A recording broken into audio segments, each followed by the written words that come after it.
Hi, I'm John DeDakis. I'm a manuscript editor, a novelist, a writing coach, and a former editor on CNN's The Situation Room with Wolf Blitzer. You're one to one with me, and I'm one to one with Stephen A. Holmes. There he is. Steve is a novelist, a journalist, a Pulitzer Prize winner, and we've known each other for a long time. Steve, welcome to One to One. Thanks, John. Thanks for having me. We tried this a couple of times, and we had internet issues, and so we're recording this one. I like to do them live so that people have a chance to ask questions, but we did it. We're doing it on recording just to make sure that everything with both our internets is good and we're in good shape. So the reason that you're here is to talk about your new novel, which is Black Messiahs. It's set in World War II. Let me bring it up onto the stage here and give you a chance to talk about it. Tell us about Black Messiahs. Well, Black Messiahs is a story of war and of people fighting against repression. It's a story about Black soldiers in World War II who have to fight or contend with racism at home and the crack German army in Europe. I weave their stories into or with the story of a young Jewish boy from Poland who is desperately trying to survive the Holocaust and is sustained in his struggle to survive by this deep-seated belief that one day he will be rescued by American soldiers, uh, not knowing that the uh, possibility or possible rescuers could be Black soldiers who have been for years prevented by racism, American racism, from fighting his Nazi oppressors. Well, and the interesting thing, now that you mention it, is that World War II was at a time when there were Jim Crow laws in the South, and U.S. has a basically a shameful past when it comes to race and racism, and I don't want to make the parallel. I don't know if you can make the parallel as neatly uh, as it can be made, but the Nazi machine was exterminating Jews, and at least to a lesser extent, blacks were being exterminated in the South with lynchings. And so, were you in any way trying to make a statement or make a parallel storyline between what was going on in the U.S. and what was going on in Nazi Germany? Would you equate the two? Yes, I would. And I was definitely trying to make a parallel because I wanted to talk about the commonality of the struggle of Blacks and Jews. Um, it's a point that's often glossed over when we talk about modern day issues surrounding racism or anti Semitism. But the fact of the matter is that these two people have a common trait, and that is that they both have been the victims of very severe repression, and so in some cases, extermination. And it's interesting that the Nazis under Hitler got their whole set up their whole system of repression against Jews based on the Jim Crow laws in the South.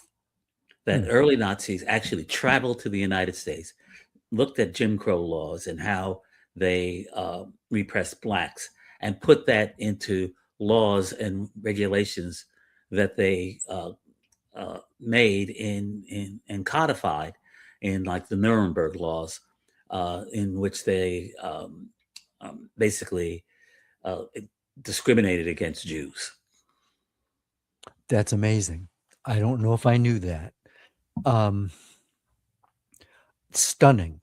And of course, this we're taping this just after the 250th anniversary of the founding of the United States of America, and at that and at that uh, situation on the mall, that state fair, there's video of white Christian nationalists, white supremacists,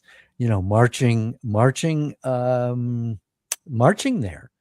Um, Right. so we still have that mindset here, right? Well, I think it's fair to say, and let's be honest about the situation here. I think it's fair to say that that mindset exists. Now, how widespread that mindset is a matter of debate. Some people would say that it's very widespread. Others would say, oh, it's not so widespread. And look at the progress we've made in race relations since the beginning of the country, or since the end of the Civil War. I fall into the camp that we have made enormous progress. But as one civil rights leader once said to me when I was covering the issue of civil rights for the New York Times, sometimes I feel that we're like it's a football game and we're the offense, and we've driven 95 yards down to the 5 yard line, but we haven't pushed it over the goal. And I think that's fairly What'll an it apt look? description. Yeah, what'll it look like when it's over the goal? How will Well, we that's a really know? good question. I, will it be a colorblind society, as some people argue it should be? I don't think so, because I don't think people will ever not look at people and not see color. I don't think anybody will ever look at me and not see a black man, or ever look at you and not see a white man. And there's no reason why they should. But it will be, uh, a, I would hope, and I would think, a society that where people would look at us and recognize our race and talk about who we are, but that wouldn't prevent either one of us from achieving the fullness of our aspirations. One of the things that, since Trump in office in 2008, Trump won, separated by the Biden years for 4 years of that. And, I can remember people saying that, well, we've come a long way and we no longer need these DEI laws, Hmm.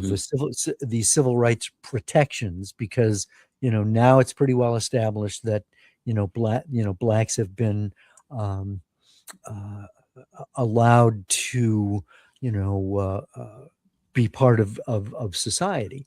Hmm.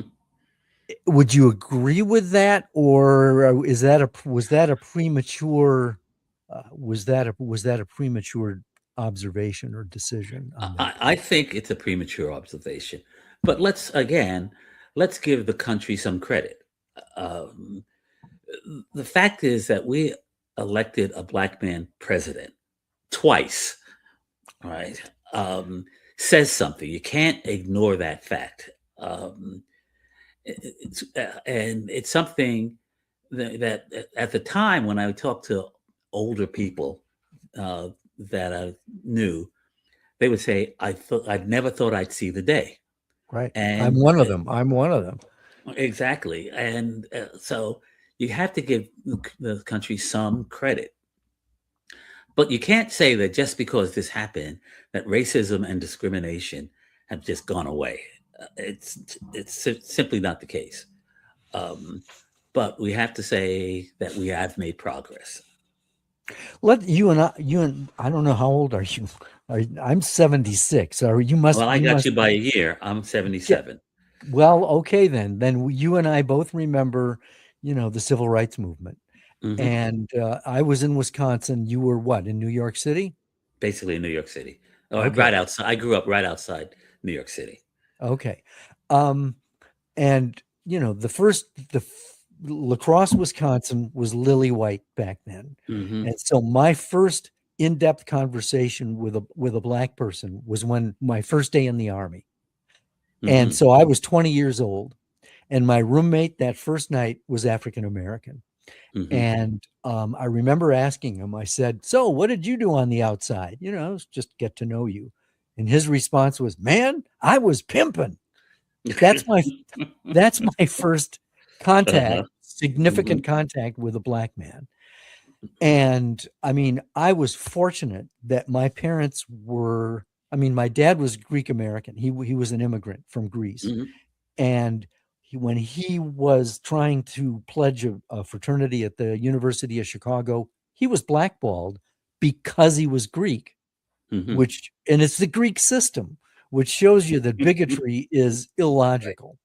So Hmm. he really tried to assimilate and did. He did not have an accent. He still spoke Greek, but it was not something that they tried to get me to learn or anything like that. And so it was easier for him to assimilate because he didn't look Greek, whatever that means. It's hard for Hmm. you to do that kind of assimilating. Although you probably remember Black Like Me. Hmm. What was his John Howard Griffin? Was that the guy's name who took I these? believe that's who it Yeah, was. and And the he took movie these. was with James Whitmore. Okay, okay, and so that's right. And so the premise was, I mean, he was a writer, and he got injections that basically changed the pigment of his white skin so that he became black, literally black. And Hmm. he went through the South and then reported on the experience. um, was based on your memory of that. Did that change attitudes in any way in the US? I'm just putting you Well, on the spot I here. don't know if the one book or one movie changed that many attitudes. I think these kinds of processes tend to be gradual, Mhm. and so and that book and the subsequent movie helped this gradual movement, helped push it along of more tolerance and acceptance and uh, of black people uh, in the country. Um, so, so, to answer the question is yes, it changed some attitudes in some people. Probably not very many, but again, these progress is a slow moving thing, right? And it causes many people to be impatient, which they should be, um, because it's impatient people that move progress along um, uh, to the greatest extent. Right. And that was something that Martin Luther King had to contend with. And I think, wasn't that the essence of his letter from the Birmingham jail? Speaking Exactly. directly to people who said, "Yeah, we're with you, but, take it easy. Don't go too fast." And his argument was, if now, when? Right. If Exactly. not now, when? What was it like for you By the growing? way, Well, go ahead. if I Go could speak just to that. interrupt one Please thing, go ahead. um, if most people know Martin Luther King by his "I Have a Dream" speech on the Mall, which was a terrific speech. But I would urge everybody, if they really want to know Martin Luther King, is to read Letter from a Birmingham Jail, Mhm. which is basically a summation of his beliefs. And it's something that is not mentioned very often, but it's whenever I think of King, I go back and I read that document. Right, and it's a couple of pages. It's a letter basically that It's a was, letter. and it was a published. To a bunch It of was white preachers, you know. And its main theme is um, you cannot sit on the sidelines while this is going on. Well, progress is while we're attempting to make progress. Sitting on the sidelines is just as bad as standing in opposition to us. Yeah. So you grew up in New York, in the New York City area. Hmm. So and New York is a melting pot. And yet, did you, as a kid growing up, experience overt racism as well? Sure, I cannot say um, uh, it happened a lot. I do remember as a child one time riding my bicycle to get to this particular candy store right? That was very close. And this is after I grew up in Mount Vernon, New York, which is just outside New York City. Mhm. And it was fairly, it was well, I can't say it was an integrated town. It was pretty much segregated in the sense that we had two train tracks ran right through it, split it in north and south. The north side was predominantly white and predominantly affluent, and the south side was when I first moved there, it was more working class, and over the years, it became more and more black. And Mhm. so when I was a young kid, probably about 6 or 7, I remember riding my bike to this candy store to get some candy, as a young boy would do, and the owner basically wouldn't let me in and wouldn't sell me anything. And I remember that vividly, and told me to go away, and and basically said, "We don't want your kind in here." All right. How did you So, react to that?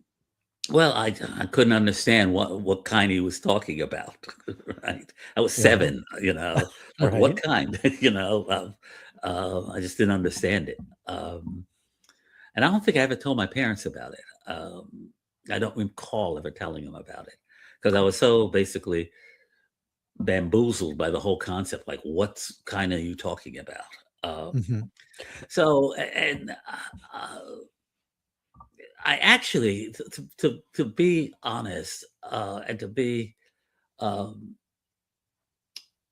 uh, not naive, but part of my background was really shaped by the high school I attended, and the high school I attended was only one high school in Mount Vernon, and so the black kids from the south side and the white kids from the north side all went to the one high school, and so I went to this Mount Vernon High. And at the time, it was roughly one third, one third, one third. One third black, one third Jewish, one third Italian, right? And uh, at the time, we got along very well. Um, I remember, I still talk to people who were in my graduating class, which was more than 50 years ago. And everybody says, it was really such a magical time, and it was, um, because the two things that, in my view, that sort of pushed black kids, black teenagers, and white teenagers apart after I graduated was sort of the advent of the Black Power movement and the advent of acid rock music. That white kids just sort of gravitated towards, and black kids sort of said, "Well, you can't dance to that. I'm not."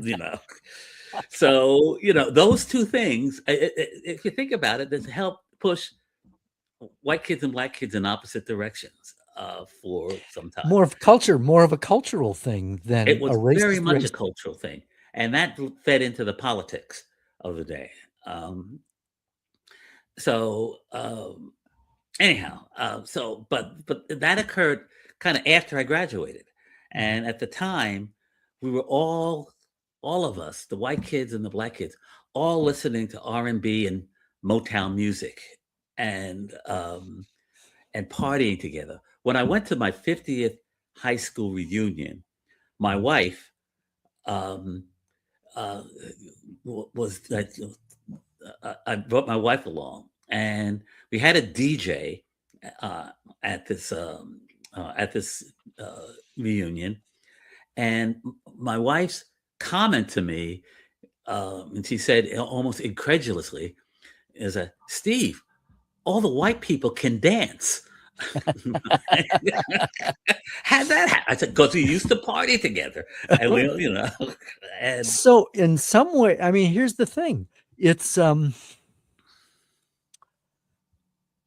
So you graduated in what, 1967 from high school, am I exactly, right? Okay, so you're 1967. you're ahead of me in high school. So, I mean, the civil rights movement, I mean, it started in the early 50s, I guess, but it intensified late 50s with the integration of Central High School in Little Rock, Hmm.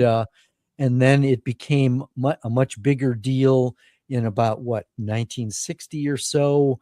um, and the the the bombing of the church in what Mhm. was it? Was it in Birmingham? It was in The church, Birmingham. Mhm. yeah, the church bombing that killed four little girls, and and I remember I read Bearing the Cross about the civil rights movement and Martin Luther King, and it his strategy was to basically get in the face of the backward thinking um, power structure in these places. Mhm. And so, it was a good day. I mean, it sounds kind of twisted to say this, but it was a good day if you've got the Bull Connors, the sheriffs that were overtly racist, Mhm. doing things like the fire hoses and the billy clubs and the attack dogs. That was good TV for the movement. Right. He tried to do the same thing in Albany, Georgia, and the police chief was much more enlightened and didn't play into any, and so they didn't get any good press out of it. But Right. it was the actual breaking of skulls that made the civil rights movement a national movement and showed people just how blatantly racist, what blatant racism looked like when you push the envelope and go up against it. And so, and that of course is polarizing as well. and Mhm. and so you had a unique experience of in many ways, it wasn't as race the divide was more cultural than racial. And so at what point, uh it must have been in your high school years where you became much more aware of what King was trying to do. How did that influence you in terms of your relationships with whites, and in how did that affect you as you were thinking in terms of how am I going to assimilate into a bigger society? What am I going to do with my life, kind of thing? Oh, that's a really interesting question. Thought-provoking question. At the time, I mean, I was very much aware what King was doing when I was in high school. But again, at the time, I was pretty much an integrationist in high school. What do you All right. mean? Well, I felt that the goals of what Black people should strive for was acceptance into the white society, and and not just acceptance, but excellence. We had But to. isn't that though what King was trying to do as well? Yes, I'm saying that Okay. in high school I was very much in step with King, right, and King's philosophy and what was going on. When I got to college, things were different. Um, the Black Power movement was rising. Um, there was a How lot did of how did that differ with what King's approach was? well, very much so. I mean, because the what a lot of the students in college that I first went away to Rutgers University in New Jersey, and a lot of the students there, a lot of the Black students, weren't striving for acceptance. They basically said, we're tired of striving of trying to please white people.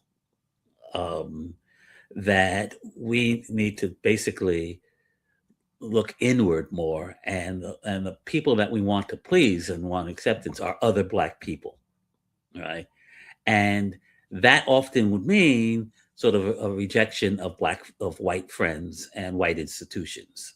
Um, And was it violent? Did it embrace violence as well? the rhetoric could be, and not always, could be kind of violent, but I didn't run across any in my contacts, immediate contacts with black people. I didn't run across any people who were advocating violence. Um, there certainly were, Black students out there. If you remember the uh, famous scenes of the students walking out of the administration building at Cornell University carrying rifles. Um, And interestingly enough, I have a cousin who was attending Cornell at the time and knew some of those guys. Um, so it was very it was very different, and I have to say I was kind of torn because I felt a kinship with a lot of these people who were basically sort of rejecting sort of white culture and um, white attitudes, and but I still had white friends from my high school days, and I never kind of uh, felt comfortable sort of like rejecting them because they were my friends. Hmm. Hmm. Um, One guy in particular has been one of my closest friends since high school. And he remains one of my closest friends. Another one of my um, friends who I kind of lost contact with for a long time, but I knew this particular guy, since I was a Cub Scout, right? Hmm. And we recently, when I say recently, it was at our 50th anniversary, 50th high school reunion, when I saw him again for, I don't know, first time in 30 years or so. And we bonded, and we've been very close since. Um, so, I think, by the way, and I think this influenced what I decided to do in my book, right? In Oh, that. Yeah, that exactly.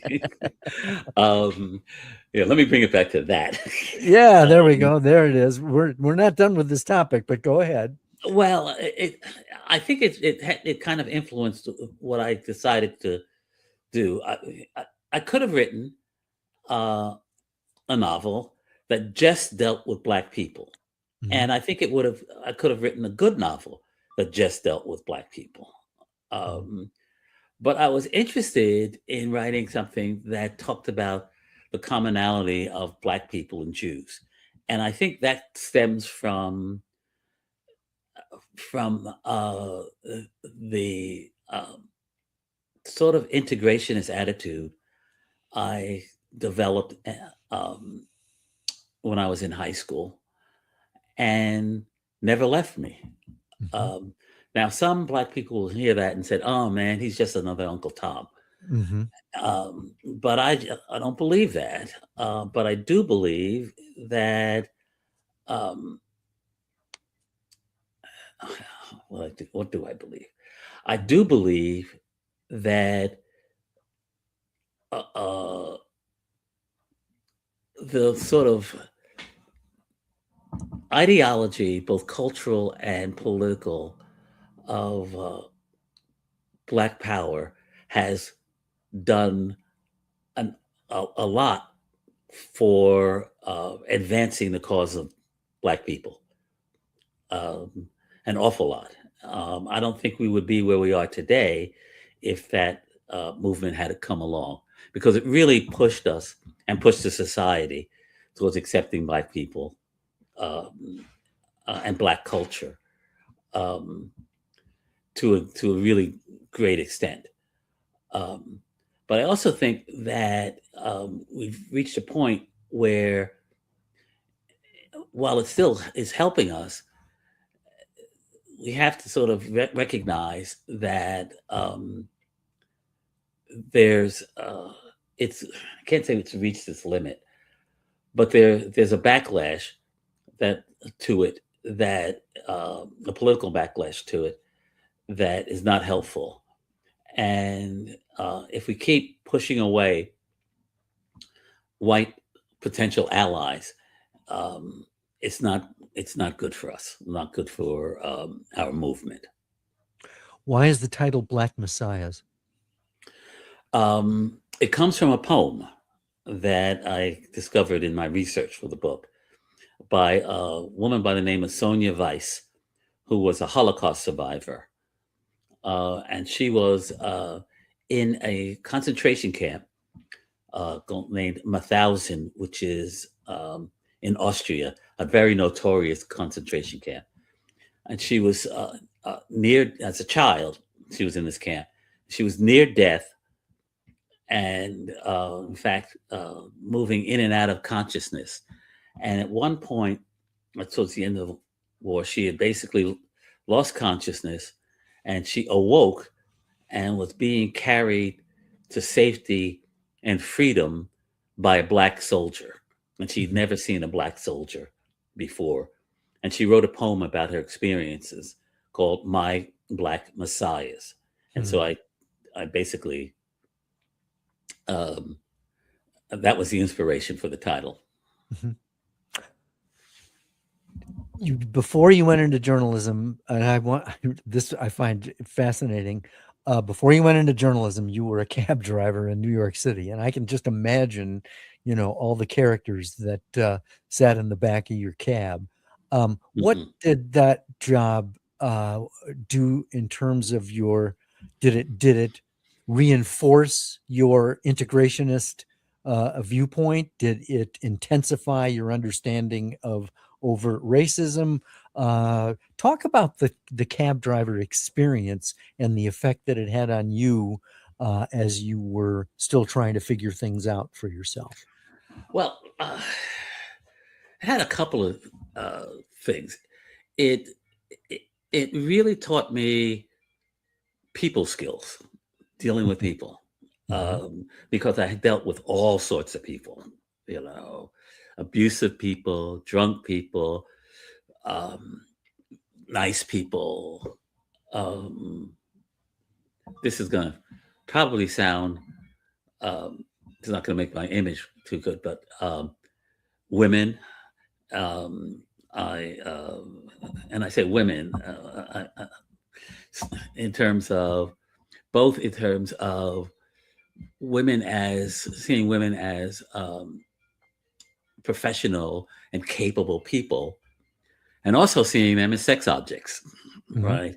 Because one of the things I would do on often on Friday and Saturday nights, after I'd made sufficient amount of money, I would sort of make sure that I cruised along the areas where the singles bars were at 3 o'clock in the morning and look for single women who had gone out to, basically try and get a hookup and were unsuccessful and, were coming out of and being picked up by a young cab driver. And sometimes that led to some interesting evenings. But the main thing I took away from driving a cab wasn't so much racial attitudes, although there was some instances of that, but it was class attitudes, right? What I found is that so many of my passengers sort of viewed the driver sort of as this working class, almost servant, right? And I would hear some of the most amazing conversations in the cab because people basically didn't see me as a person, just saw me as sort of an extension of the steering wheel, right? And it was, and carried on these conversations as if I wasn't there. Can you give me an example?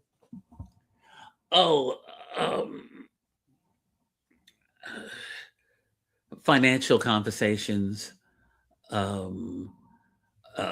sexual conversations. I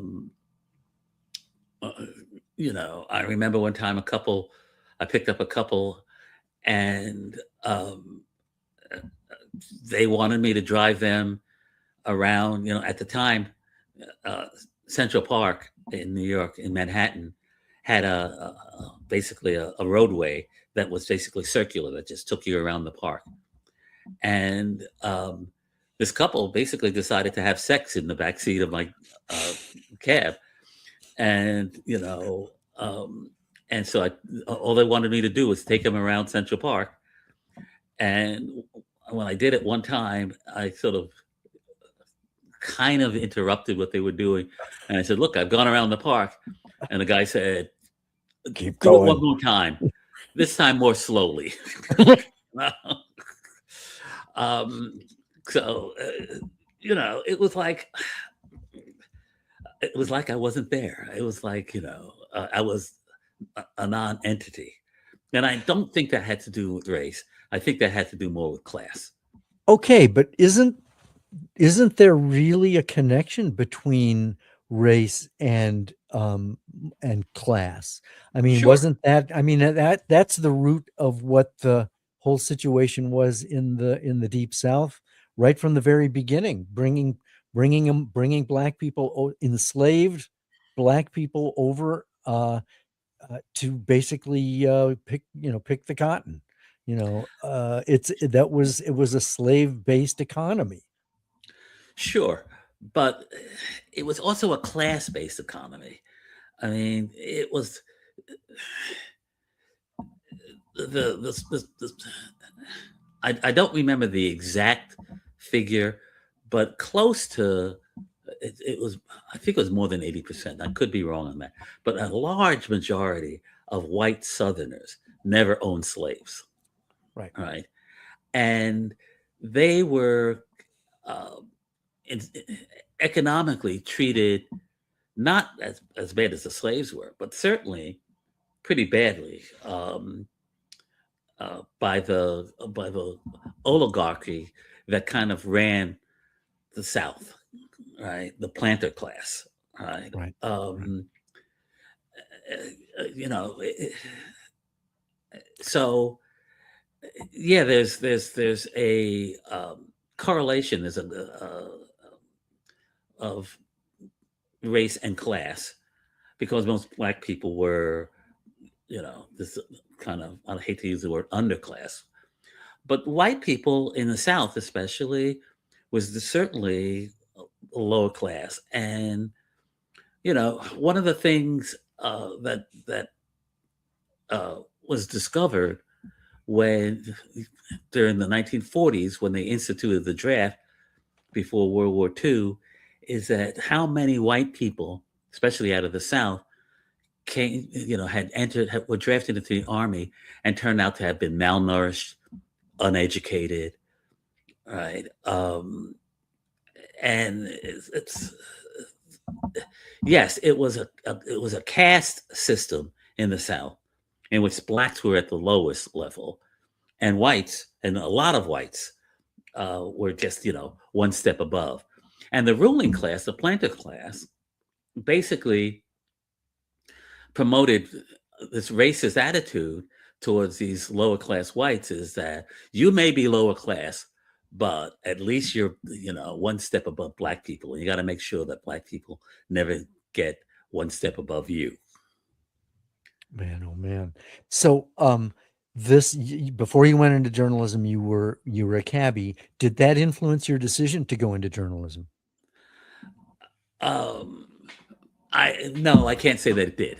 I can't say What that di- it what did. did then? Why journalism? Well, it's funny. I was a political science major.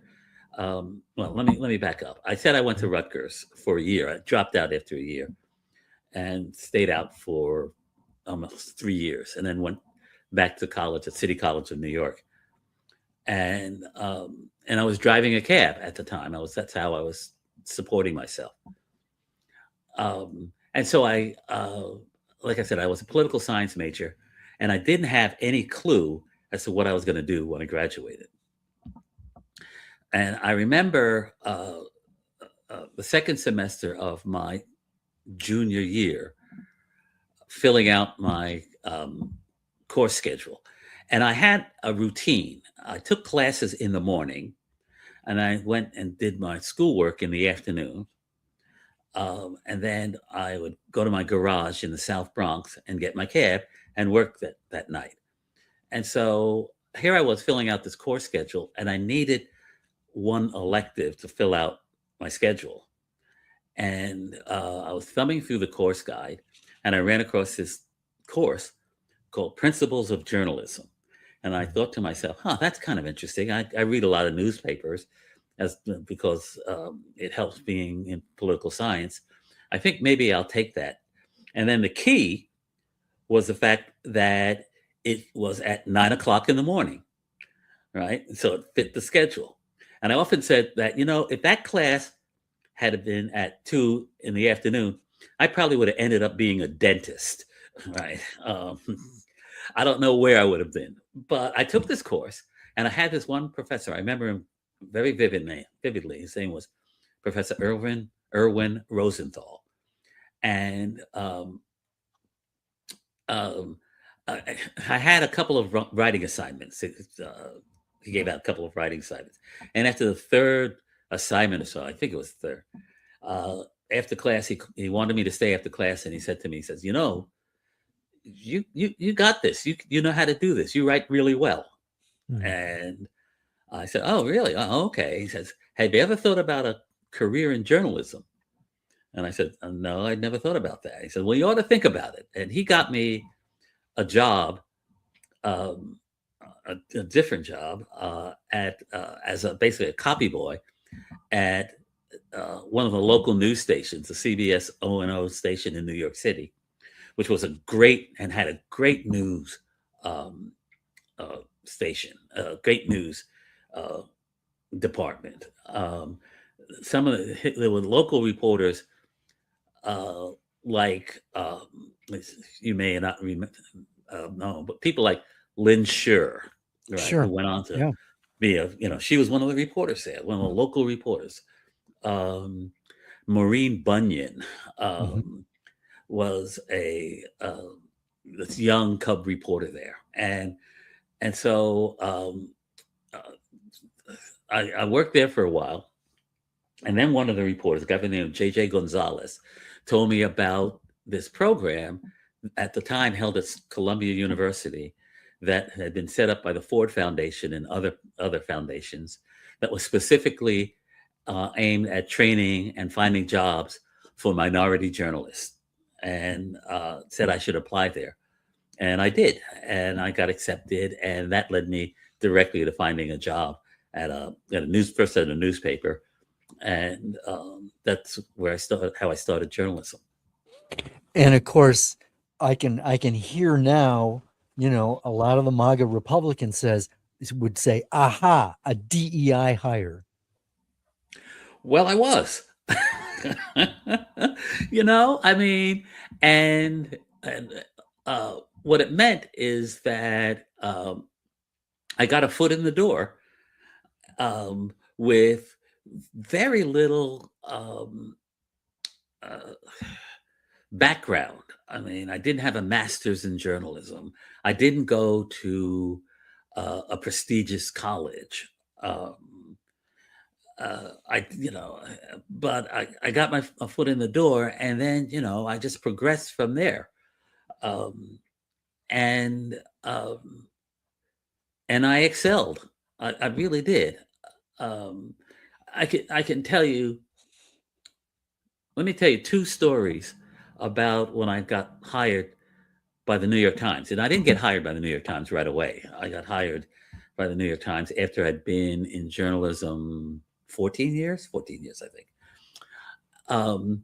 But when I was interviewed at the Times, one guy who will remain nameless, but one guy who I had to be interviewed by a bunch of different people.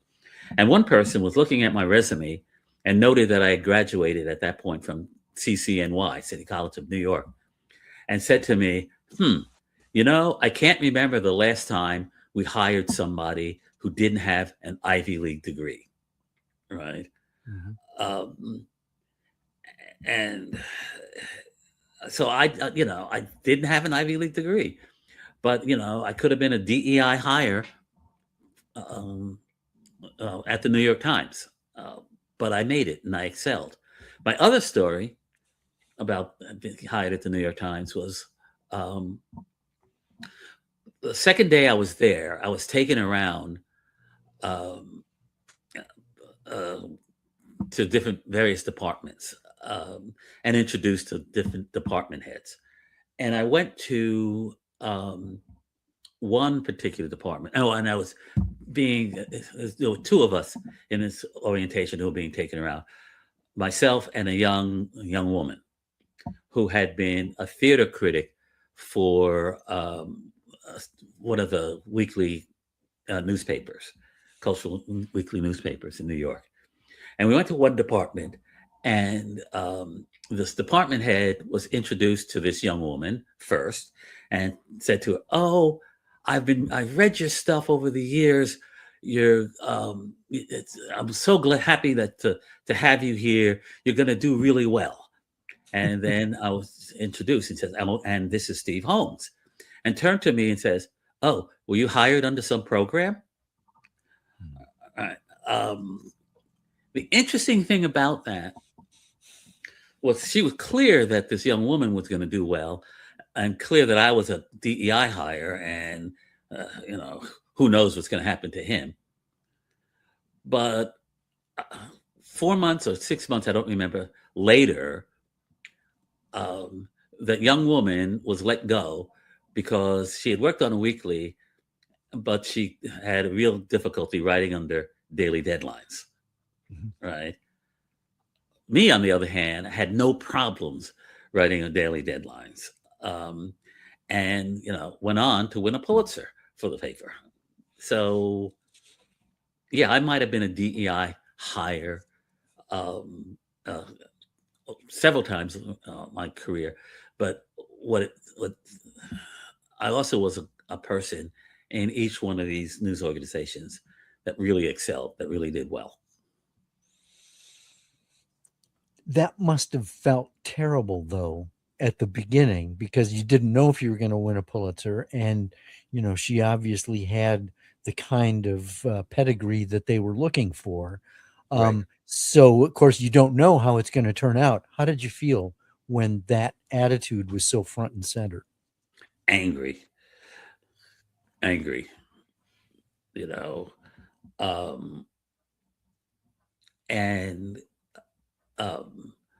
I kind of kept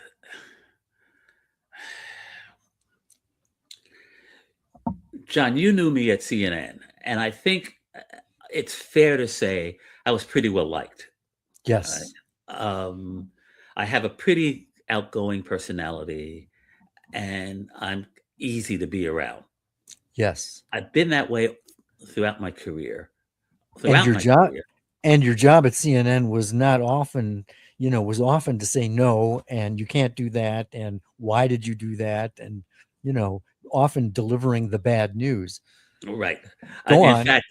In fact, by the way, I used to joke that I had to say no so often that I'm going to print up a business card that's going to say Steve Holmes, professional buzz killer. But you had, but let's go back to the point you were making, because I think it's important. I was an easy person to be around, but I got to tell you that there were many times in my career I felt two things. Well, I felt an anger at sort of being looked at as someone who constantly had to prove himself, because I would also look around at CNN, at the New York Times, not so much at the Washington Post, but at Time Magazine, and I'd be in a room with a bunch of reporters and editors, right? A large room, and I'd be the only Black person there, or one of two, right? I think, when I go into the planning meetings for Situation Room, there would be me, there'd be Emily Atkinson, there'll be Rachel Shackelford, and that's it. Yeah. And that's it, and he had a large staff. So, and I look around and just, I say to myself, this isn't right. This isn't right. I want to pick up on this, because obviously during the civil rights movement, one of King's frustrations was the Black Power movement, because they really were, trying to justify violence, and he felt that nonviolence was the way to go. And it goes to this anger thing, and I'm so glad that you raised that, because anger is such a, I mean, I believe all emotions are God given. They're there. Hmm. But, Hmm. anger is one of those emotions that people are uncomfortable around, because all too often it can be so damaging. And so Hmm. I guess my question to you is, how do you take that anger, that justifiable anger, and keep it from being destructive? How are you able to be affable, even though inside you're seething? Um, because everybody handles it differently, and I don't know if there's a right way or a wrong way. Um, I mean, I know people who would lash out and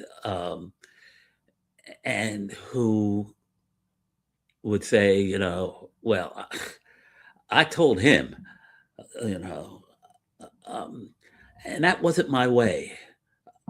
My way wasn't so much that I would tell him off, but my way was I would show him. I would show him, you know. Can you be specific? Give an example. Sorry to put you on the spot that way, but I think we're on to something. It's difficult for me to give uh, an example. I'm trying to think of one. Um, uh, Other than the example I just gave about the young woman, about the introductions and and this editor of the section, basically, being so welcoming to her and being so disdainful of me, Yeah. right? And I kind of said to myself when that happened, I could have just told her off, like, Mhm. basically saying, what the F are you talking about? Um, why do you assume anything about me Mhm. and assume a different thing about her? You don't know me. Mhm. Um, but I had to say that when I learned that this young woman who was greeted so warmly didn't make it, and I did, I had to feel a little bit of sense of satisfaction. I can't Sure. deny that, Right. because um, what I felt um, at the time when this weird introduction occurred was anger, and the feeling is I'm going to show you. Um, I could use a word, but I'm going to show you um, The FCC that. doesn't oversee this show, Okay, so well, what I feel is go. I'm going to show you. I'm going to show you, bitch, Yeah. Yeah. that I belong here. Right. You know, Yeah. and that's uh, yeah, that's how I felt. I'm going to show you that I belong here, and I did, So, so and I talk did. about talk about the Pulitzer Prize. I mean, Well, that's yeah. it was it was. I was part of a team. I didn't win it alone. Okay, the New York Times ran a series in 2000 called "How Races Lived in America," and we they did something that'll probably never be done again, because uh, no news organization is so flush with money as the New York Times was at the time. And they took, I think it was like 15 reporters, right, off of their beats and their regular assignments. And they said, we want you to write stories about how people relate to each other across racial lines. And we want you to find good stories that tell this, that on this theme. Um, you have a year, right? We don't want you to do anything else except go out and find these stores. Man, oh man. It was amazing. It was Yeah. absolutely amazing. And I was both a reporter and an editor um, in the series. And when I say an editor, um, I didn't line edit, but what one of the things that they did was that people would have to come back to what I used to call the mothership, which is the New York Times, periodically, and talk about their what they're finding, what their stories, um, and sometimes how what they've written so far, what drafts. And I was sort of on a panel that would question the reporters. It was the managing editor, the assistant managing editor, and at least at the time, two, then three other reporters who were working on the series would be this panel, and we would, you know, sort of question the reporters and make suggestions or say, look, we don't think you're going in the right direction or whatever. And so that was my position on that. Um, What was the takeaway from the series? well, it's tough to say there was actually a takeaway. It wasn't sort of like that. It was more descriptive than prescriptive. So, and the takeaway is that people um, sort of relate to each other across racial lines differently, but they never forget about race, right? Um, and so it sort of goes back to the point that I was saying before, uh, that it sort of indicates that we are not a colorblind society. Race is a factor in our thinking about other people, right? Uh, and that's just the way it is. And sometimes it's a factor and it tears people apart, and sometimes it's a factor that pulls people together. But it's always a factor, right? So I had to, and it's interesting that you mentioned that the first time that you encountered a black person was in the army. Mhm. My assignment was to find a good story that talked about how people in the army um, interacted across racial lines. All right. Hmm. I was originally um, the managing editor of the paper said, "I want you to find a story that involves like a black drill sergeant and a white recruit." And it was Gerald Boyd who was the managing editor. And I I said, remember "Gerald, that. isn't that officer and a gentleman?" Right? I think let's kind of figure out something a little bit uh, more innovative. But he was insistent on that. So I spent a lot of time doing that or looking for those stories. And I said, it's not going to work because the power relationships between the drill sergeant and the recruits were just too great, right? And Oh they don't yeah, I mean, they don't my interact.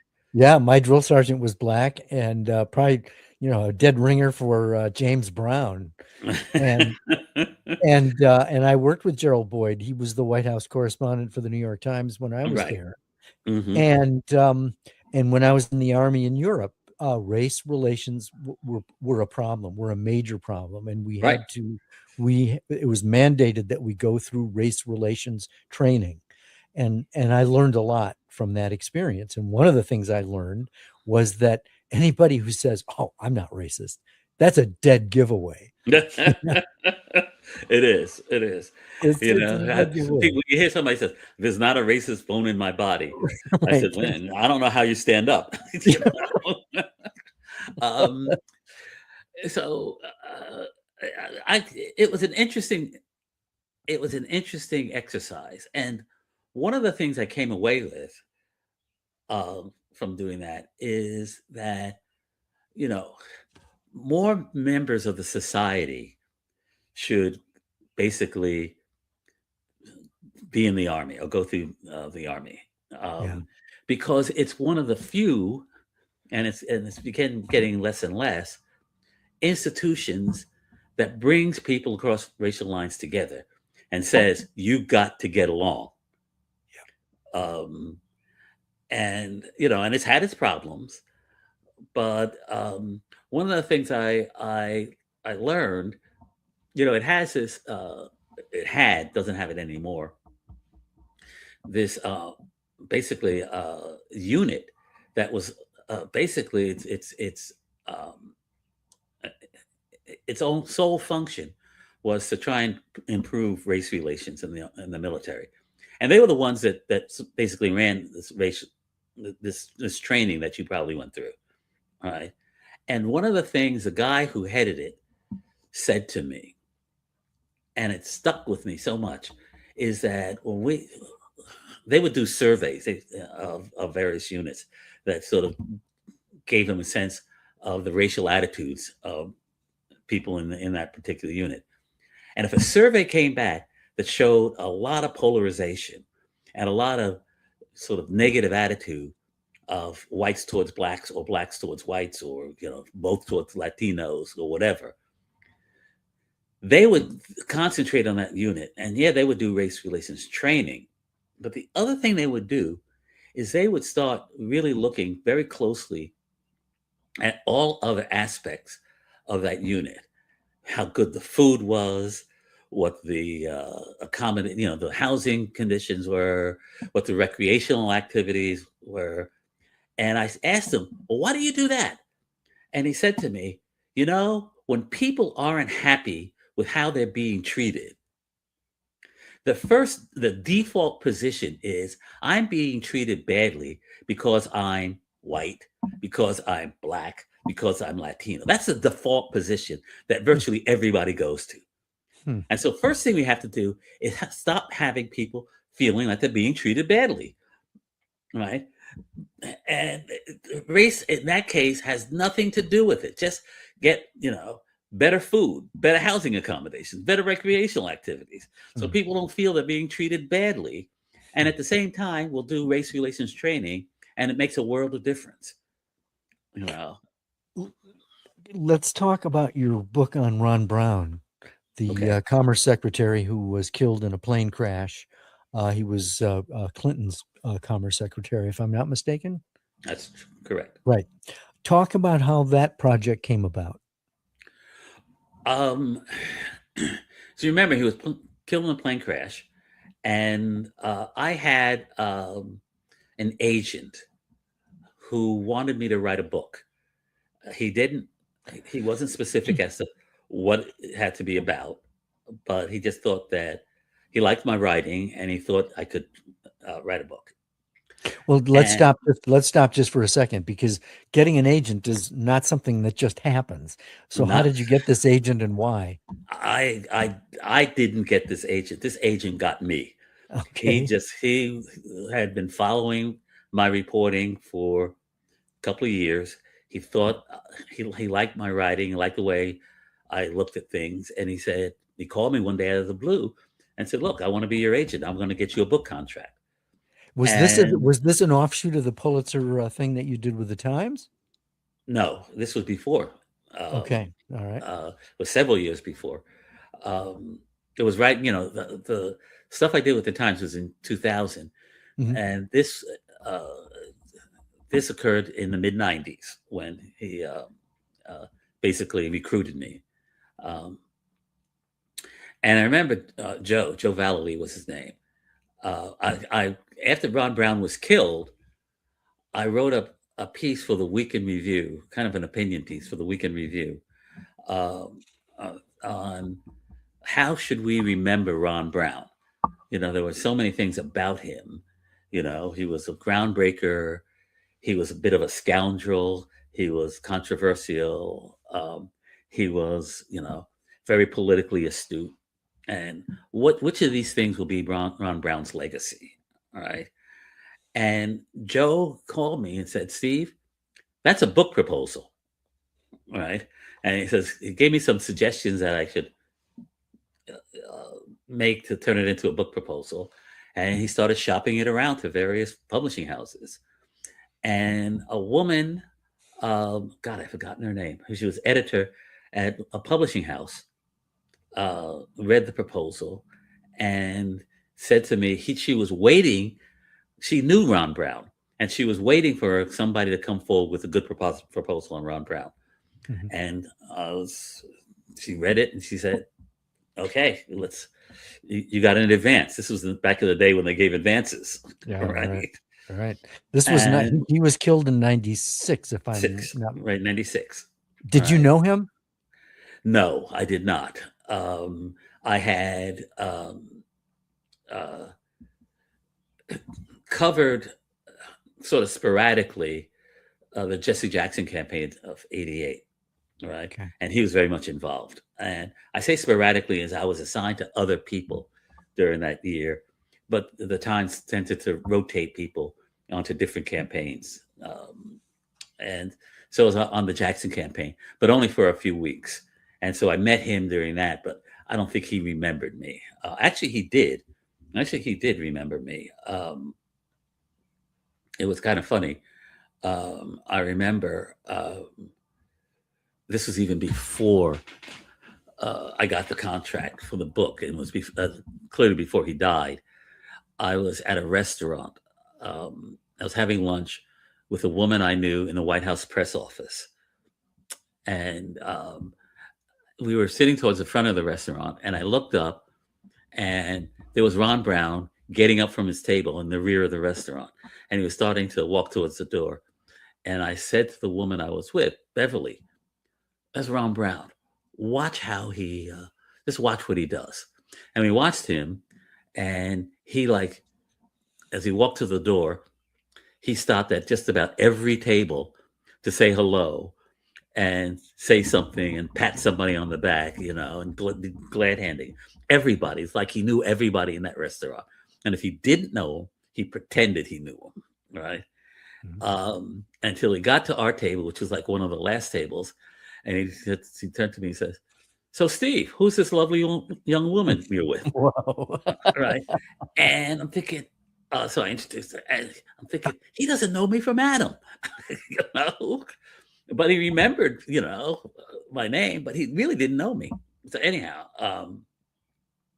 so that was, one of Ron Brown's gifts, right? He was just, you hear the word glad hander to describe politicians, and that's what he was.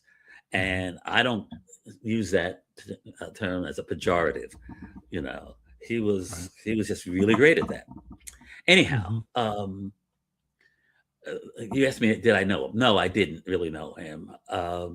And so I had to just basically do research from scratch, right? And even more complicating matters even more so was that his widow, Alma, did not want me to write this book, right? Why not? Why And not? because she thought that I would dig up dirt on him, all right, and that would be the focus on his affairs and his, I think mainly on his affairs and his, allegations of financial shenanigans, which I found to be pretty minor, right? The affairs I did not find minor. I mean, there were a bunch of them. Anyhow, so she didn't want me to write the book, and she not only refused to be interviewed, she put out the word to many of her friends and Ron Brown's friends not to talk to me, right? And a lot of people didn't. Some people didn't because they wanted to respect her wishes. Right. But I broke through with a couple of them. One in particular, I don't know if you remember Alexis Herman. She I was, know the name. Yeah. yeah, she was his very close aide. Some people whispered that they were lovers. I don't think that was true. Um, but she was his very close aide and been with him for a long time.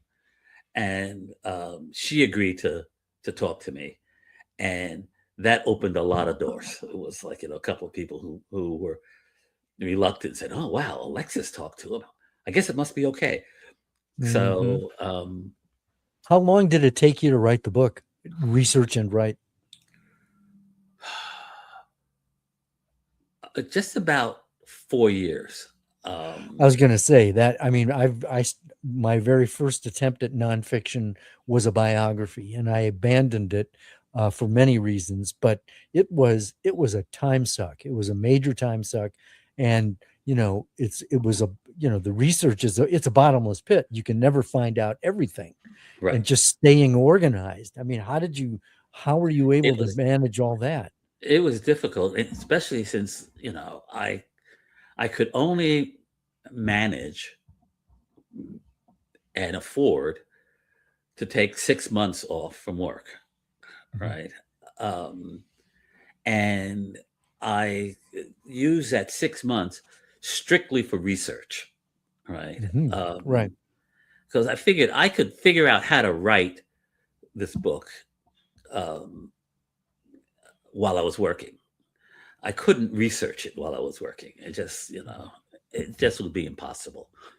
Um, and even after the 6 months, I was still researching. And when I consider getting interviews with people as part of the research, actually, it's a Right. major part of the research. Sure. Um, but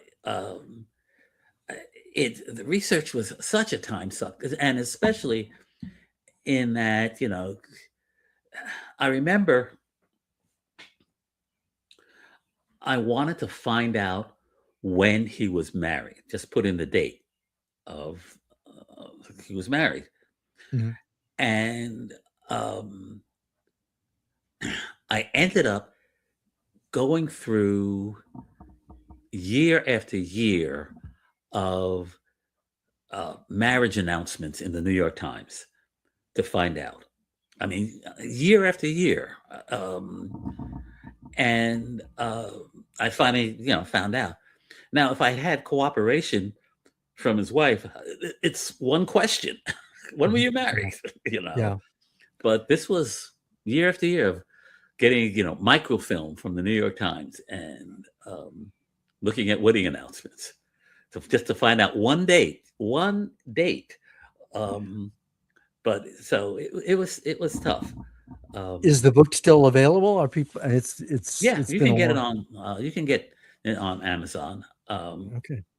Well, maybe this And will give it a bump here a little bit. I'm sorry, is it what? Maybe this interview will give it a bump. Hopefully, I could use the bump. Um, Um, but yeah, it was tough. But I was kind of pleased with it when it came out.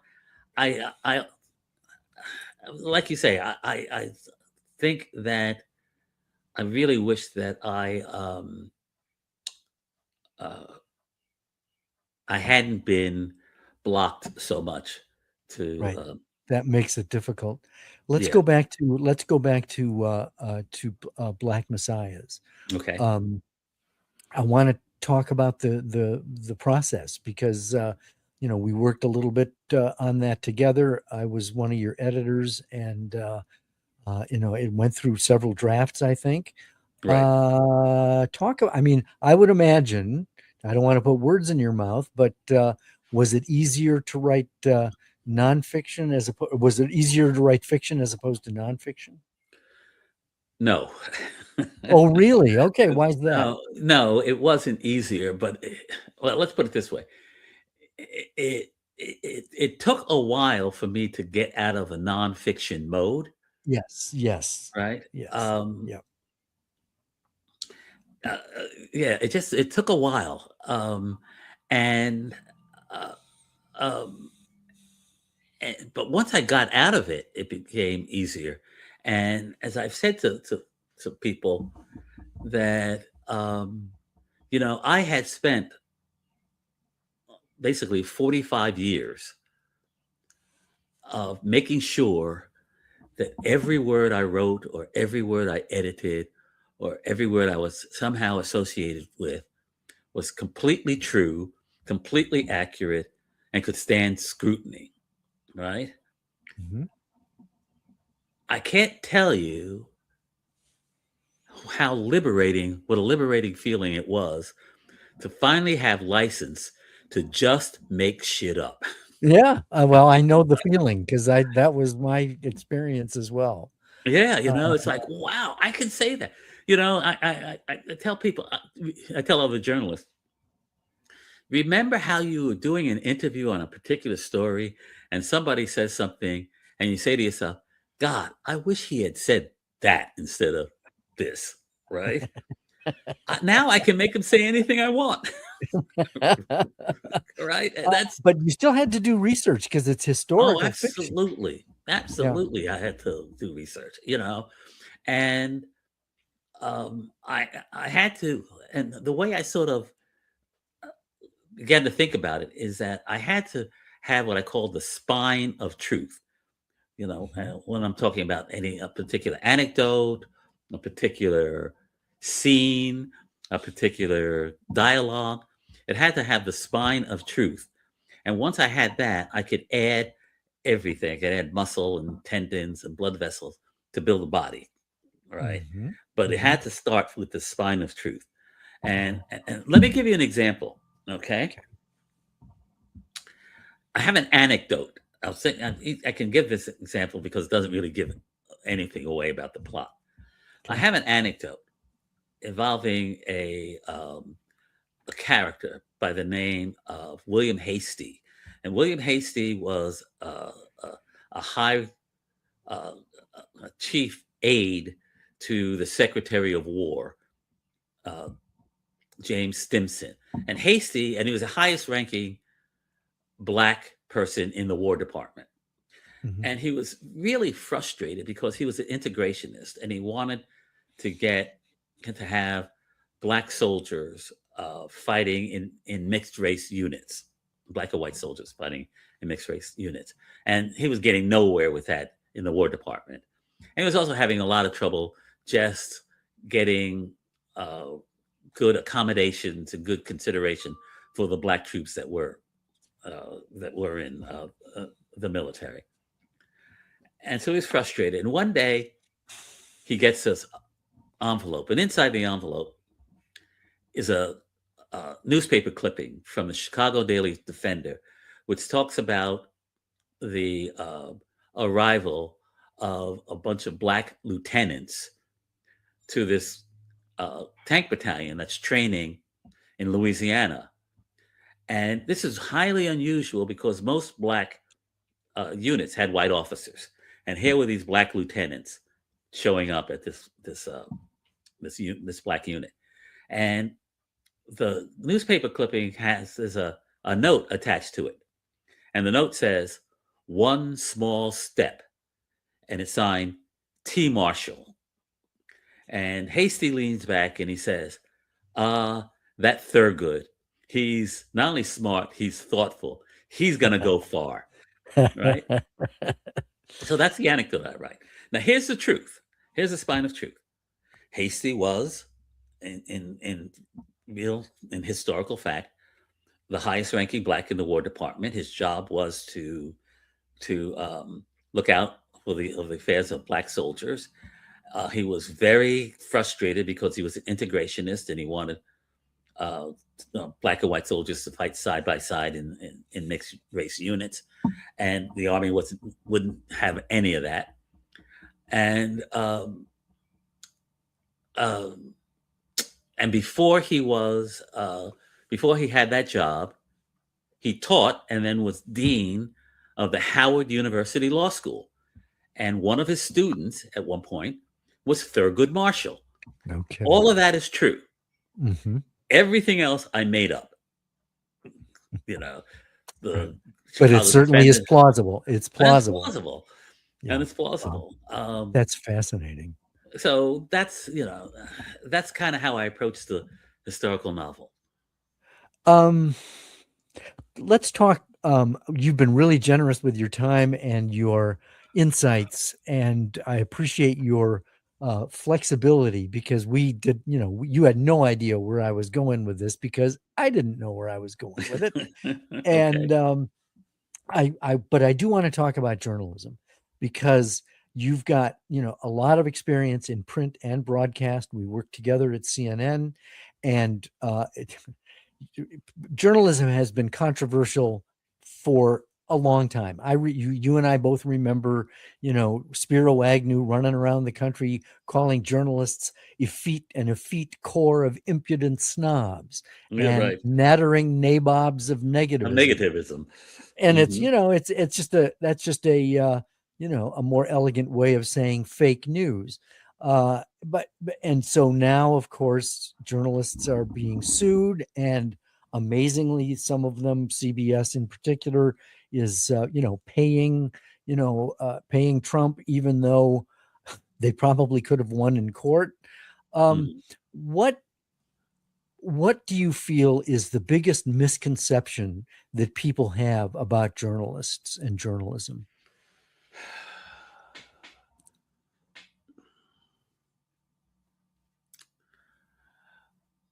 I think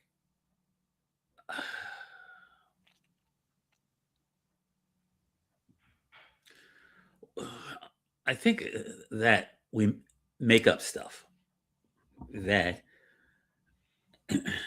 we say stuff that isn't true. Um, it's not to say we don't say stuff that Inaccurate. isn't accurate or sometimes wrong. Um, but people forget that just about any news story goes through a process and goes through editors like you, like me, right? And one of the first things that um, an editor says to a reporter is, "How do we know this? How do we know this Mhm, is true? mhm. Right? What's your evidence?" Um, and if we find that the evidence is kind of lacking, then we say, you got to go find more evidence. Um, Now, I will say this, and I think this is kind of accurate. With the sort of advent of news on the internet, in which there's pressure to get stuff up quickly. All too often, too many stories go up with insufficient evidence. Um, so I think that's one misconception. Even at mainstream news Yeah, even organizations. at mainstream. Yeah, I think the sourcing um, can get a little weak. I can remember. I mean, I left CNN in 2013 before Trump became president the first time, Hmm. and I remember watching CNN's coverage of Trump won, and I can Right. remember thinking to myself, and probably saying to Cindy, my wife, I would never have let that on the air, Yeah. because anchors were basically giving essays, but Hmm. it was not marked as opinion, but they Right. were just right out there up front saying, this is what I think, and uh, I think that was not a good look for CNN to Nope. cross the line that way. Nope. It was not. But anyhow, getting back to your question about misconceptions, I think that's one misconception. The other misconception, I don't often, when I speak, do public speaking, and I've done some on lots of subjects, but usually having to do with journalism. Um, I'm asked, "Is the media biased?" That question comes up all the time, Same here, all the time. and I have a stock answer. I say yes, but not in the way you think. Right? It is not so much, although you'll see instances of it. I can't say this never happens, but it's not so much politically biased. Right? It's not so much that it's either so liberal or conservative, um, or sensational. Those aren't necessarily the biases that exist in media, although sensational kind of does. Mhm. Um, the biggest bias that occurs, in my humble opinion, is a preference for bad news over good news, right? Hmm. Mhm. And that it's such an ingrained bias in most journalists that they don't consider it a bias at all. Well, let me push back. Um, Hmm. you you can't go to, JFK Airport and say another plane landed safely today. You know, No, you you can't. know what I'm saying? No, you can't. It, um, although if JFK has been closed down for a fire, or a previous plane wreck, and then the first plane after that lands safely, Sure, that's a that's story. news. Yeah, That's exactly. news. That's the news. Um, but you get, for example, a an appointment to the Supreme Court, to a cabinet position, to the chief of police, and um, the first thing, the first thing that journalists will do is to quote unquote look for dirt. What kind of dirt can we find in this guy? That's the first thing. That's our default position, right? Is it But wrong? okay, No, no, okay, no. Hold on. Is it all right, wrong? I'm not okay, saying it's wrong, yeah. but I am saying that's our first. That's our default position. That's what we do first, right? Mhm. Um, Why? because that's our bias, right? But Um, my pushback is, we want to judge this person's character. We want to see if they have integrity. of So course. you're looking for evidence of possible problems. hmm hmm I look. I'm not saying it's wrong. I'm just saying that It's the first thing. It's the That's the first default. thing you Okay. do, All right. right? It's it would be equally important to look for those things in a person's background that make him or her qualified for the job. Fair enough. You know, it's is he or she qualified, and if so, this is why they're qualified, and the the qualifications will also include, as you continue your research, integrity. So you look for that too. But I'm saying that the default position is not to look for the things that actually qualify the person. It's to look for the things that would disqualify the person. That's Let's the go first thing. let's go back to bias for a second because, Mhm. opinions, everybody has opinions. Everybody's got opinions. Right. And so I guess the question is, how does the professional journalist, I mean, the critic of mainstream media is basically saying you guys are biased, and it's a mindset. Everybody's sort of got that group think. So there is no one really there saying, well, we need to be skeptical of this. So speak to that whole thing of, I think to accept the fact that bias exists, but bias isn't the same as partisanship, right? no, it's not. No, it's not. And the bias can exhibit itself in many forms. Political bias, cultural bias, class bias, racial bias. And I worked in standards and practices for 11 years, all Mhm. right? And I'm a firm believer in it. Um, Explain what and that is. well, it is a unit was a unit or is a unit of CNN that whenever the CNN a has something that's controversial, whether it's a photograph, a speech, a script, a video, anything that is part of this package concerning something that's controversial, standards and practices has to look at it and weigh in as to whether or not it's biased, it's fair, it's balanced, it's tasteful, right? That's our job. That was our job. And it's a tough job. I used to say when I was there during the first few years of the first Trump administration, I used to say I had the worst job in journalism. And people say, well, what do you mean? I said, because I'd be the person in a room full of people, room full of other journalists who would look at a script and say, you know, we're not being fair to Trump. That's a terrible job. Right. I hated to have to say that, but that was my job. And if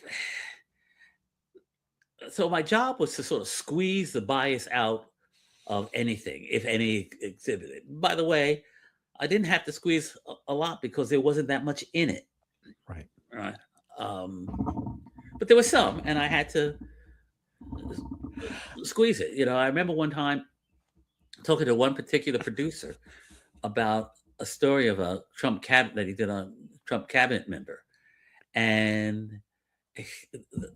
I was questioning the tone, and I said, "Look, the evidence you presented in the story um, could go either way. There's some people, a number of people, and some physical and documentary evidence that showed that basically he was a crook, and some that shows basically he was not, right?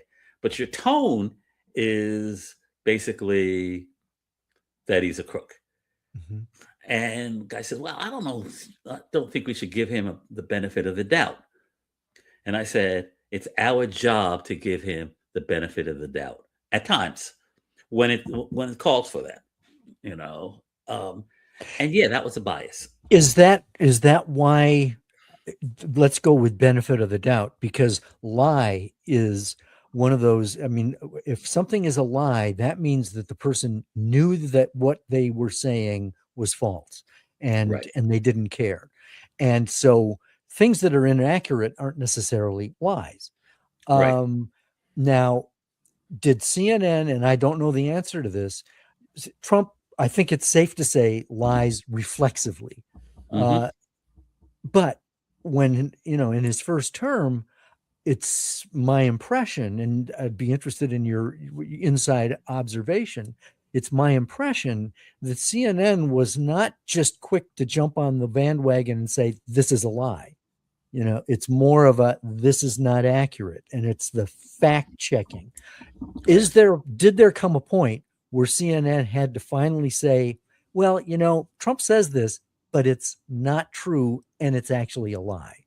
Has Yep. there been can you talk about It was that? actually, I remember it vividly. I can't remember the date, but I remember vividly that we had, there was a very long uh, conference call uh, with the president of CNN, a couple of members of Standards and Practices, a couple of people from the legal department, and a couple of people from the row. People may not remember or know what the row is, but it's kind of a super editing desk. Right. And To we went edit correspondent packages. right. And we went on for several hours debating as to when we should call something that Trump says a lie. Right.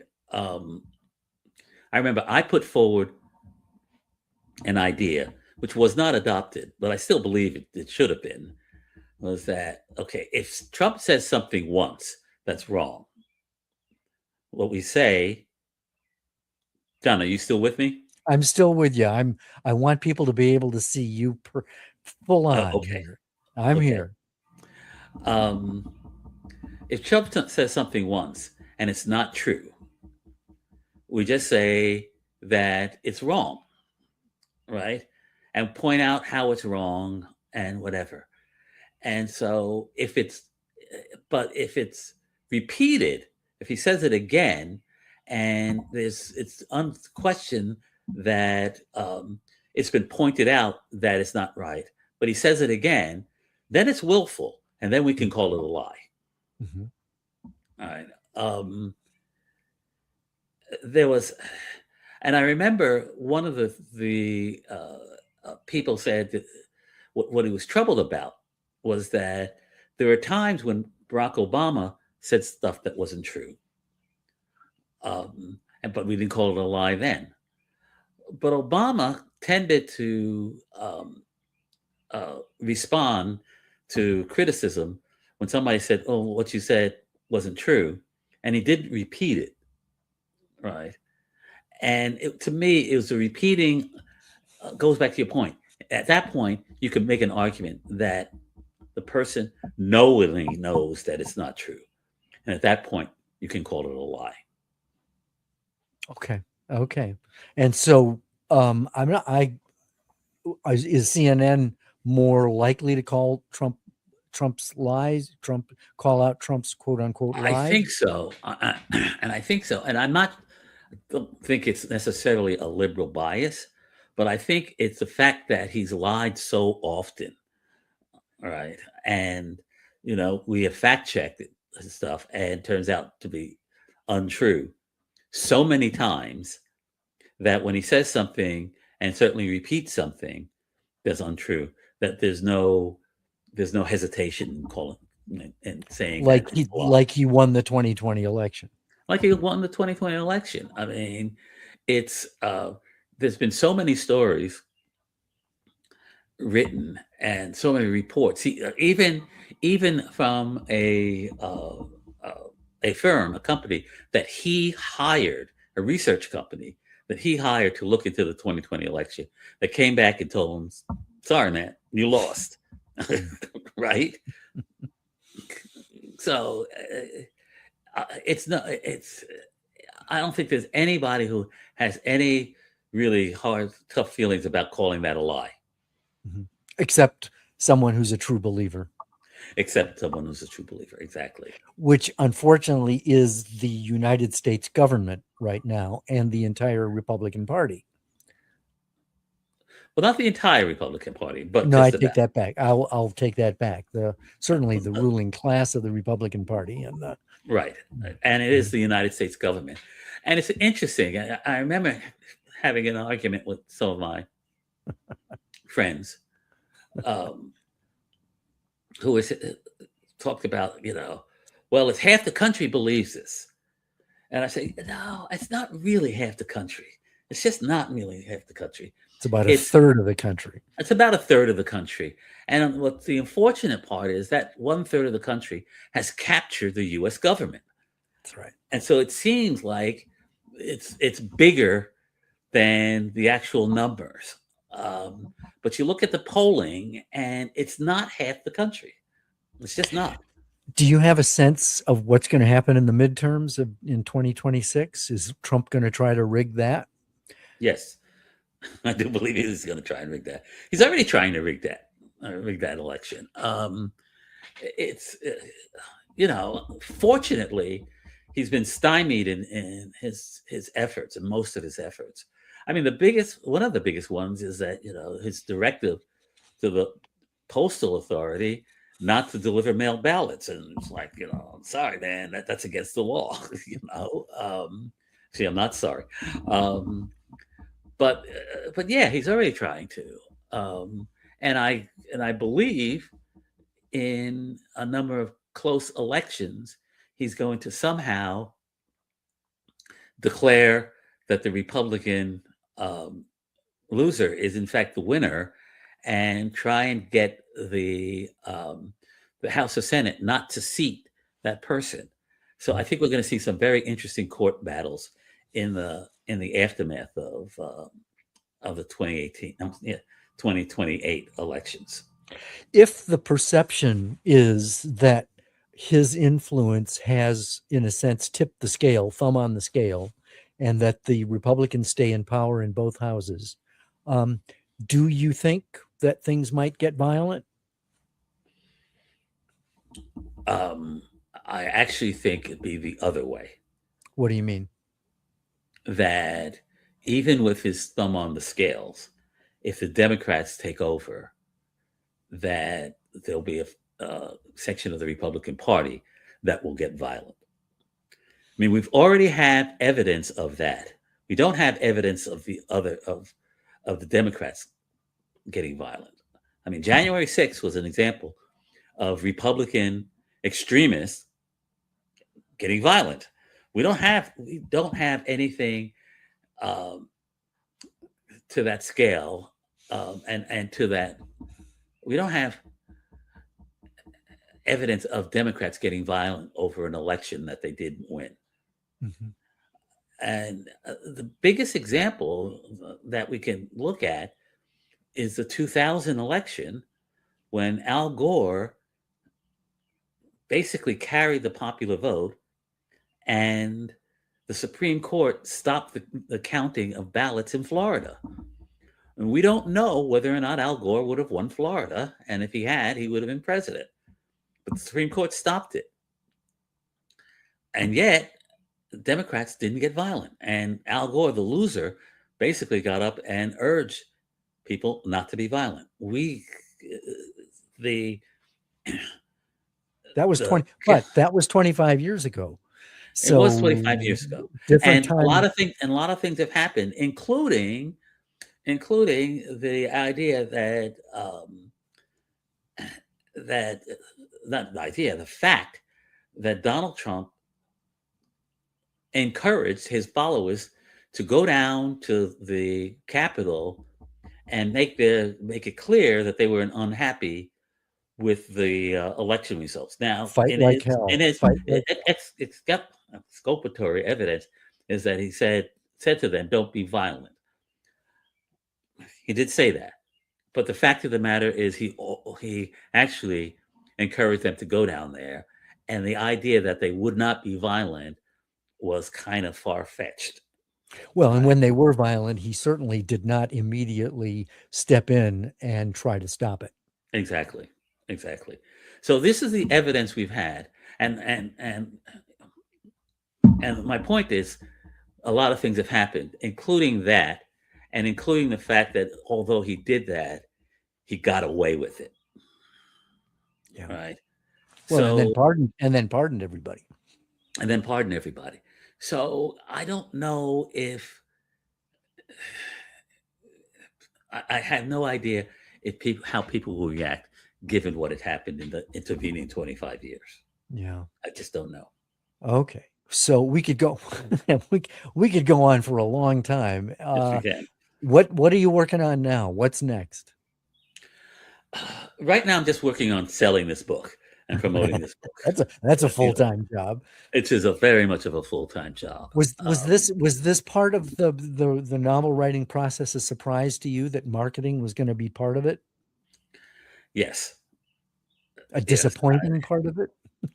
Oh, yes. I guess I'm like a lot of authors. I thought I wrote a good book and it would just sell itself. Yeah. Right. The saving grace though is that you do have an affable, easy to deal with personality. And so I think your personality especially is conducive for being able to attract people to the book, don't you think? Well, thank you. I hope that makes the difference. I hope that helps sell it. But right now, all I think about is getting publications to write reviews, right? Building a good email directory, yep. Right? Encouraging people to buy it and telling their friends to buy it. Getting on podcasts, getting in book fairs. Yep. It's a full-time job. And I think about it too much. Oh man, I know exactly what you're talking about.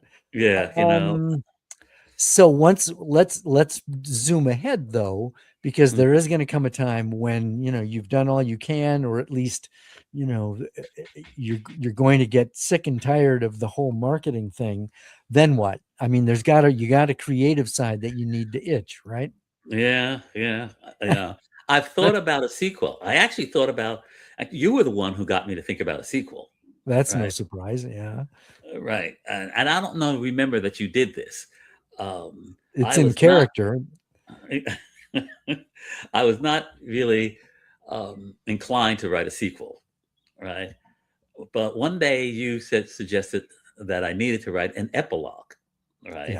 Yeah. And because you said people want to know what happened to the characters, right? And I wrote an epilogue, right? And I actually thought it was pretty good. And I looked at the epilogue and I said, "This is an outline for a sequel." Yes, sir. And I think you did that on purpose. Um, Well, you give me more credit than is due, but I'll take it. okay. All I know is that, and it turns out I had to cut the epilogue out of the book um, Hmm. for space reasons. Oh, well, Uh, that's between you and your editor, yeah, exactly. your Exactly. publisher, I mean. Yeah. Well, all the more reason, all the more reason. I'm sorry that they took it out because it needed to be there. But I really still do believe that you could do a sequel effectively. I actually think I could as well. And, I can, I've thought about taking these characters on a longer journey because, um, you know, they'll only be a lot of them will only be in their early 20s when the war ends. That's right. They've got a long life to live, and they'll be the, in the, they will witness a lot of the changes that we talked about on this call, Yes, right? sir. Yep. Um, not only including my black characters and my Jewish characters, but my gay character. Um, so I could do an awful lot and tell an awful lot about how I view kind of American history, Hmm. post-war history, Yeah. right? In through these characters. I mean, there's so much, and it can be so rich. There's the McCarthy era. Right. There's the civil rights movement. There's the Vietnam War, right? Um, there's there's Nixon. There's Johnson in the Great Society. There's Martin Luther King, in the civil rights movement. I could have a field day with these characters, Yes. and that's why I think I probably will write a sequel because I've got some opinions about what happened to this country, what happened in this country. Basically, um, post World War II, and I can sort of have free reign to just sort of write about it through these characters. I mean, um, there's some of the characters who are basically kind of minor characters who become major characters. And Exactly. one of the things that happens, one of the differences is that I can focus it much more on this country. I chose to focus the previous book, the current book, on this country and Europe, Right. right? Um, which is fine. I'm not. I don't want to give the impression I have some regrets in that. I don't, not at all. But I can, in the sequel, it'll be much more focused on this country.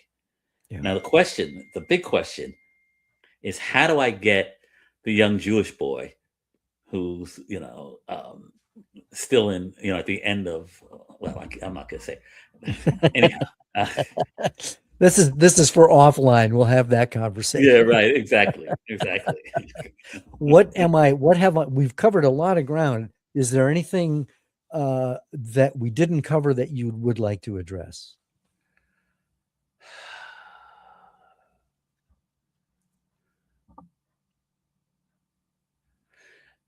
Uh, you know, let me talk about my gay character for a Okay. minute, All right. okay?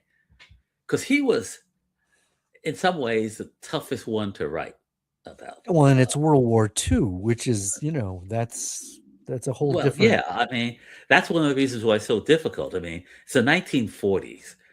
And so I have this gay character, right, who I kind of struggle with um, how gay can I make him, right? Right. Right. Because I can't make him too quote unquote gay. In other words, I Mhm. can't make him too stereotypically gay Mhm. because if he is, he'd be kicked out of the army. Right. So I wouldn't have a chance to write about him because he'd be gone. But I had to make him quote unquote gay enough. And by that, I mean, again, stereotypically gay enough so that the guys in the unit would suspect that he was gay. I couldn't have him be, this macho character, but who still had gay tendencies.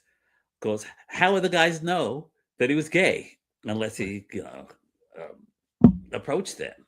And I didn't want to do that.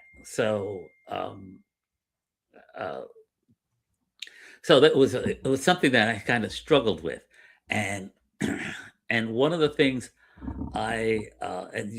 people will read the book will see that was I gave him some stereotypical sort of masculine characters, even though I described him as being quote unquote somewhat effeminate.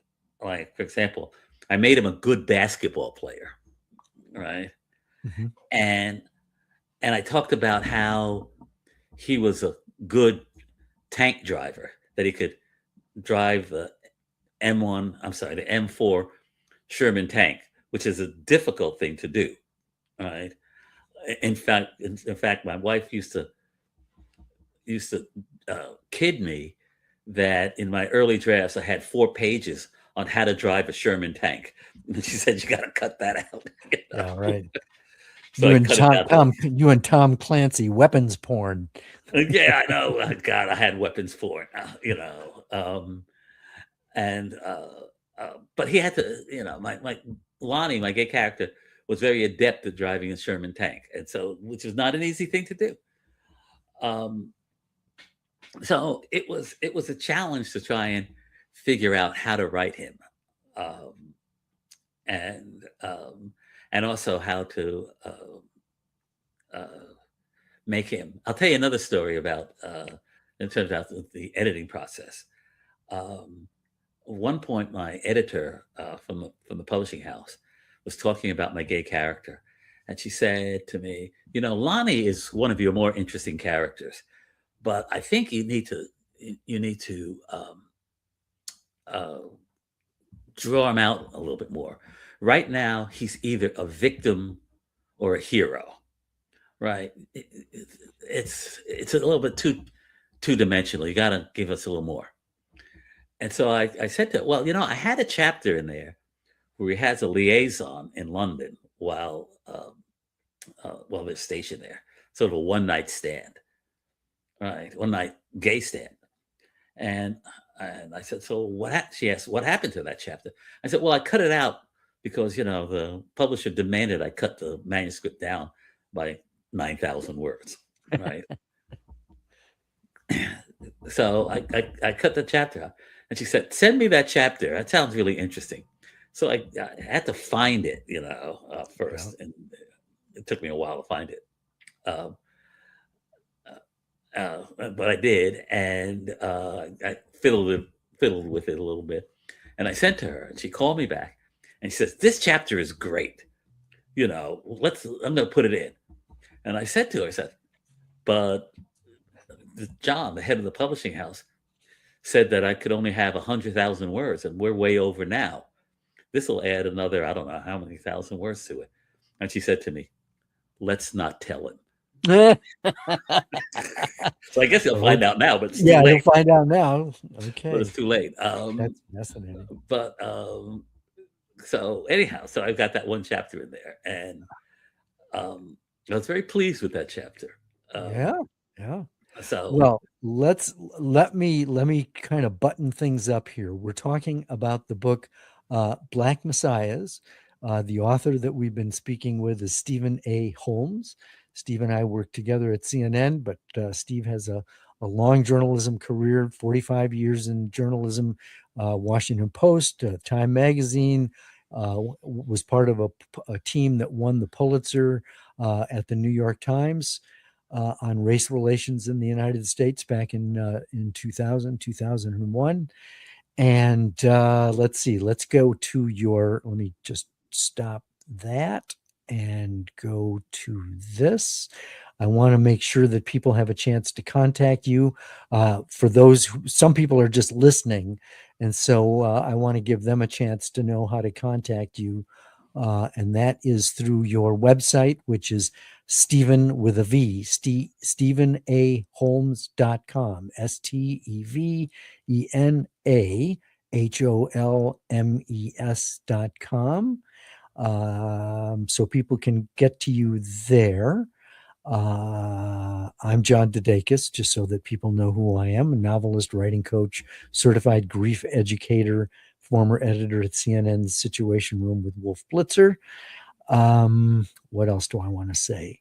I think that So, is John, can I say something? sure. I said, I don't know if we want to end with this, but I promise I'd tell you about my first byline in the New York Oh Times. yeah. My very first byline. I had written a story and went through editing, and it was kind of hectic. And a guy from the national desk came over to where I was sitting and said, "How do you want your byline? What do you want your byline to say?" And I said, "Stephen A. Holmes." That's Stephen with a V. He said, "Okay." And he went away. I pick up the paper the next day, and my byline is Stephen V. Holmes. Uh, That's my first byline. okay. Right. So the New York Times lied. Well, no, they said something that wasn't true. Steve, this has been a treat. I'm so glad we had a chance to do this. And when you've written your sequel, we'll do this again.